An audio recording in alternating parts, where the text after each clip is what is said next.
Hello students, welcome to this new video. इस video में मैं क्लास 9 का लेसन 9 जिसका नाम है area of parallelogram and triangles थोड़ा बोर्ड पे सिखा रहा हूँ ताकि जो स्क्रीन होता है उस पर थोड़ा सा समझाने में दिक्कत होता है, इसीलिए इसको बोर्ड पे मैं लेके आया। तो सबसे पहले इस लेसन में हम थोड़ा बेसिक्स सीखते हैं। बेसिक्स में सबसे पहले कुछ फॉर्मूलास आता है, जैसे कि आप देख रहे हैं एरिया ऑफ रेक्टेंगल। ये एरिया ऑफ रेक्टेंगल होता है हमारा लेंथ इनटू ब्रेथ, यानी इसको अगर हम लेंथ मान के चलते हैं, ये हमारा रेक्टेंगल है, ये हमारा लेंथ a है और ब्रेथ a b है, तो हम लोग इसको क्या बोल सकते हैं a into b। That means area of rectangle is equal to length into breadth and in this case a into b। ये हो जाएगा हम लोगों का। सेकंड केस ये हम लोग का स्क्वायर है, जिसको इंग्लिश में बॉर्गो बोलते हैं स्क्वायर। स्क्वायर में क्या होता है, area of square is equal to side square, यानी इसका जो चारों साइड होता है, ये चारों साइड कितना होता है, इक्वल होता है आपस में, और ये जो एंगल होता है क्या होता है, ये सारा का सारा एंगल 90 डिग्री होता है। अब अगर आप इमेजिन कीजिए सारा का सारा साइड आपस में अगर इक्वल है तो इसका हम लोग एरिया क्या बोल सकते हैं, साइड स्क्वायर बोल सकते हैं। सेकंड, अगर हम लोग इस पे मूव करते हैं तो देखिए हम लोग का एक ट्रायंगल है। इस ट्रायंगल में एक स्पेशल केस है, मैंने इसके बीच से एक ऑल्टीट्यूड निकाला हुआ है और यहाँ पे ये 90 डिग्री है, ठीक है। तो यहाँ पे क्या लिखा हुआ है, एरिया ऑफ ट्रायंगल, अगर ये ट्रायंगल 90 डिग्री है, इन दैट केस हम लोग क्या बोलेंगे, हाफ इनटू बेस। इस केस में ये रहा बेस, यानी हाफ इनटू बेस यानी b इनटू ऑल्टीट्यूड। ऑल्टीट्यूड का मतलब हाइट, क्या होता है हाइट, जैसे मैं अभी जमीन पे खड़ा हूं दैट इज कॉल्ड हाइट। तो यहां से ये खड़ा है सीधा, ठीक है, ये जमीन है, इमेजिन कीजिए यहां से सीधा खड़ा है, दैट इज हाइट। सो हम लोग क्या बोलेंगे, half into base into altitude अगर ट्रायंगल 90 डिग्री हुआ तो। सेकंड मूव करते हैं, मान लीजिए अगर ट्रायंगल स्केलर ट्रायंगल हुआ। स्केलर का मतलब क्या होता है, जिसका कोई साइड इक्वल ना हो। आइसोसेलेस मतलब जिसका दो साइड इक्वल हो एंड दो ऑपोजिट एंगल्स इक्वल हो, एंड इक्विलैटरल मतलब all angles are equal, all sides are equal. So in this case अगर ये ट्रायंगल है, जिस ट्रायंगल में कोई साइड इक्वल नहीं है, यानी स्केलर ट्रायंगल अगर है, तो ये एक फार्मूला आता है जिसको हम लोग बोलते हैं हीरोन्स फार्मूला। ये इसमें काम आएगा, ये लेसन 12 में है हालांकि। तो इसका फार्मूला क्या होता है, root over s minus a s minus b and s minus c, ये सारा रूट का अंदर रहता है। अब यहाँ पे s क्या होता है, s को हम लोग बोलते हैं सेमी पेरीमीटर, ठीक है, याद रखिएगा s को हम लोग बोलते हैं semi perimeter, which is equals to a plus b plus c by 2। तो हम लोग का s का जो वैल्यू निकलेगा हम लोग यहाँ बिठाएंगे, ठीक है। अब फिफ्थ नंबर में है जिसको हम लोग बोलेंगे पैरेललोग्राम। इमेजिन कीजिए एक पैरेललोग्राम है, क्या होता है पैरेललोग्राम का definition, opposite sides are equal and parallel, diagonal bisects each other. और क्या बोल सकते हैं कि एक डायगोनल एक पैरेललोग्राम को दो इक्वल एरिया, एक ट्रायंगल एरिया में भाग करते हैं। इस केस में मान लीजिए कुछ नहीं, ऐसा कुछ नहीं, ये नॉर्मल हम लोग का क्या है, ये पैरेललोग्राम है।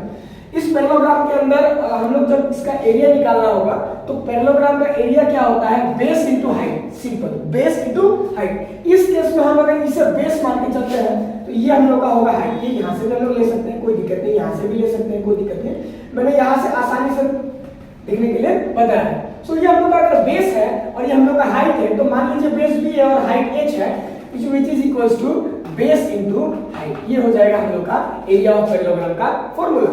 थर्ड हम लोग इसमें आ सकते हैं जो कि है हम लोग का एक ट्रेपेजियम। ट्रेपेजियम क्या होता है, डेफिनेशन ऑफ ट्रेपेजियम क्या होता है, ट्रेपेजियम वो एक ज्योमेट्रिकल रिप्रेजेंटेशन है, चार साइड का एक क्वाड्रिलेटरल है जिसमें सिर्फ ऑपोजिट साइड्स पैरेलल होता है और बाकी का दो ऑपोजिट साइड तो कुछ नहीं होता है। दैट मींस इसके साथ ये जो होगा, अगर ये पैरेलल है तो हम इसको क्या बोल सकते हैं, ये ट्रेपेजियम है। तो इसी ट्रेपेजियम का एरिया हम लोग क्या बोल सकते हैं, half into sum of the parallel side into distance between them, यानी area of trapezium is equal to half into sum of the parallel side. यानी मान लीजिए कि हम लोग का ये क्या है, ये दोनों पैरेलल साइड है और ये दोनों पैरेलल साइड में एक a है और एक b है, तो इसको हम लिखेंगे half into sum of the parallel side. Sum का मतलब क्या होता है, प्लस। सो हम लोग क्या करेंगे, a plus b, a plus b into distance, यानी डिस्टेंस ये दोनों के बीच का डिस्टेंस, ये दोनों के बीच का डिस्टेंस हमने क्या मान के चला है, h मान के चला है।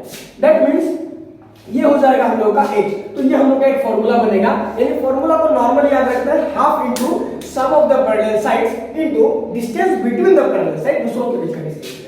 एंड एक हम लोग का रोम्बस। अच्छा, रोम्बस क्या होता है, rhombus is exactly like a square, but square में क्या होता है, ये 90 डिग्री होता है, रोम्बस में ये 90 डिग्री हो भी सकता है, नहीं भी हो सकता है। एग्जैक्टली पैरेललोग्राम एंड रेक्टेंगल जो एक दूसरे के ऑपोजिट है, ये 90 डिग्री होता है रेक्टेंगल में, ये एंगल 90 डिग्री नहीं भी हो सकते हैं। सो रोम्बस का क्या होता है, चारों साइड आपस में इक्वल होता है एंड जो डायगोनल जो रहता है वो डायगोनल आपस में क्या करता है, बाइसेक्ट करते रहते हैं। which means this is equals to this and this is equals to this, और उसका जो डायगोनल बाइसेक्ट करेगा वो परपेंडिकुलर बनता है, यानी this is equals to 90 degree. ये थ्योरम है, ये लेसन नंबर 8 में आप लोगों ने पढ़ा होगा।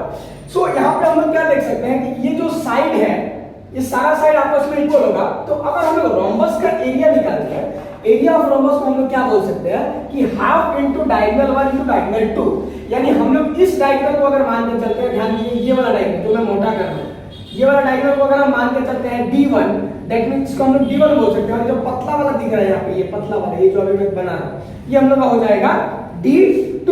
सो half into diagonal 1 into diagonal 2 which is called the area of a rhombus. So बहुत आसान कैलकुलेशन है, होप ये बहुत मतलब बेसिक्स है, इसके ऊपर आप लोगों को बहुत सारा सवाल बनेगा। अभी एक छोटा सा मैं आप लोगों को चीज दिखाता हूं जिसमें आप लोगों को कुछ आइडिया लगेगा। तो जो बेसिक्स से हम लोगों ने मूव किया, अब थोड़ा सा एक छोटा सा कंसेप्ट पे आते हैं। वो कंसेप्ट मैं यहां लिख रहा हूं, ध्यान से देखिएगा। Parallelogram are on the same base and between same parallel, ये सब नोट डाउन कीजिएगा आप लोग,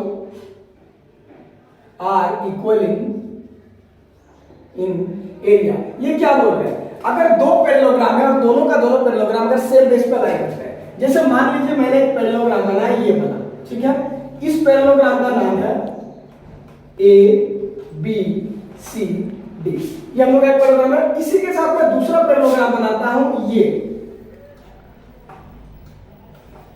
हो गया मेरा P, ये Q और ये B और A। यानी हम लोग इस केस में देख सकते हैं ये जो ABCD जो पैरेललोग्राम है, ये देखिएगा ध्यान से, ये वाला जो मैं मोटा कर रहा हूं, ABCD जो ये पैरेललोग्राम है, एंड जो पैरेललोग्राम पतला वाला दिख रहा है आप लोगों को, ये वाला PQBA, ये दोनों ही एक ही बेस पे है, यानी AB दोनों में कॉमन है। यानी ये दोनों पैरेललोग्राम को आप अगर अलग करेंगे तो ABCD और ये पैरेललोग्राम अगर यहाँ पे आता है यानी PQBA, यानी AB और AB जो है वो दोनों में ही बेस दोनों में सेम है, एंड ये सेम पैरेलल के बीच लाई करता है, यानी AB is parallel to DQ। यानी ये जो दोनों पैरेललोग्राम है, ये दोनों पैरेललोग्राम का बेस एक है, एंड ये दोनों जो पैरेललोग्राम ये दोनों ही सेम पैरेलल के बीच में लाई करता है। अगर ऐसा होता है, इन दैट केस हम लोग बोलते हैं कि area of parallelogram ABCD is equals to area of parallelogram PQBA। ठीक है, ये हम लोगों का ये कंसेप्ट है, ये बेसिक कंसेप्ट है। इस पर बहुत सारा क्वेश्चन बनेगा जो कि नेक्स्ट वीडियो में मैं कराऊंगा। बस याद रखना है कि parallelogram are on the same base and between same parallel are equal in area. तो दैट इज, ये बहुत बेसिक्स कंसेप्ट था, ये बेसिक कंसेप्ट सारा क्लियर कर दिया मैंने। नेक्स्ट जो हमारा वीडियो होगा उसमें हम लोग कुछ क्वेश्चंस पकड़ेंगे और एक लाइन से क्वेश्चंस करते जाएंगे, ताकि ये जो फॉर्मूला हमने सीखा है वो एप्लीकेबल कैसे होता है वो हम लोग को पता चले और हम लोग को आइडिया लगे कि हम लोग को नेक्स्ट कैसे कैसे किस तरीके का सॉल्यूशन मिलेगा क्वेश्चंस के अकॉर्डिंग, एंड एग्जाम में हम अच्छे नंबर ला सके। होप ये वीडियो आप लोगों को पसंद आया होगा, और अच्छा लगे तो चैनल को सब्सक्राइब कीजिए, लाइक कीजिए, एंड ये वीडियो देखने के लिए, एग्जाम्स में अच्छे मार्क्स लाने के लिए ऑल द बेस्ट।